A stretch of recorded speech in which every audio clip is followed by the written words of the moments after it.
হাসিনাকে ক্ষমতাচ্যুত করা হয়, তারা অবৈধভাবে জোরপূর্বক ক্ষমতা দখল করে নেয়। সেই ৭১-এর পরাজিত শক্তি এখন আবার সক্রিয় হয়েছে।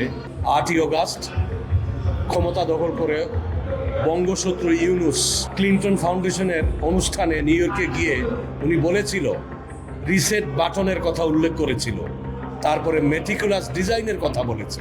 আমাদের দেশ এখন একটা ক্রান্তি কাল অতিক্রম করছে। আলসাফা ট্রাভেলস নিয়ে এলো ২০২৭ সালের নন শিফটিং হজ প্যাকেজ। আজই আপনার হজের বুকিংটি নিশ্চিত করুন। ৭১-এর পরাজিত শক্তি যারা আমাদের দেশ, আমাদের সংস্কৃতি, আমাদের সাহিত্য, আমাদের শিল্প ধ্বংস করতে চেয়েছিল, তারা পারেনি, ব্যর্থ হয়েছে।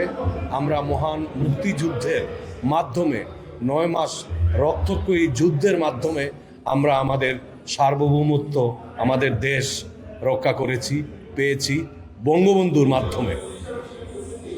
সেই ৭১-এর পরাজিত শক্তি এখন আবার সক্রিয় হয়েছে। আমি যদি একটু পেছনে যাই, ২০২৪-এর ৫ই অগাস্ট ৮ই অগাস্ট ক্ষমতা দখল করে বঙ্গশত্রু ইউনূস অবৈধভাবে, সে একজন ডিপ স্টেটের এজেন্ট। এই বঙ্গশত্রুর কথাটা কি ছিল? ক্লিনটন ফাউন্ডেশনের অনুষ্ঠানে নিউ ইয়র্কে গিয়ে উনি বলেছিল, রিসেট বাটনের কথা উল্লেখ করেছিল, তারপরে মেটিকুলাস ডিজাইনের কথা বলেছে। প্যারিসে বসে আমাদের দেশ বিরোধী এই প্ল্যানিংটা হয়েছে, মেটিকুলাস ডিজাইনটা হয়েছে।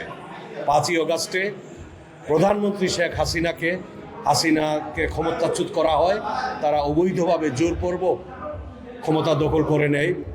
আমাদের মুক্তিযুদ্ধের চিহ্ন, মুক্তিযুদ্ধ, এই রিসেট বাটন এর কথা বলে, বাটনের মাধ্যমেই বঙ্গশত্রু ইউনূস আমাদের দেশকে ধ্বংস করতে চেয়েছিল, ৭১ মুছে ফেলতে চেয়েছিল। এইটা কোনোদিন সম্ভব না। ইতিহাস মুছে ফেলা যায় না, সত্যকে মুছে ফেলা যায় না।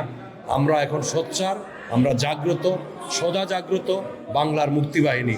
জয় বাংলা, জয় বঙ্গবন্ধু।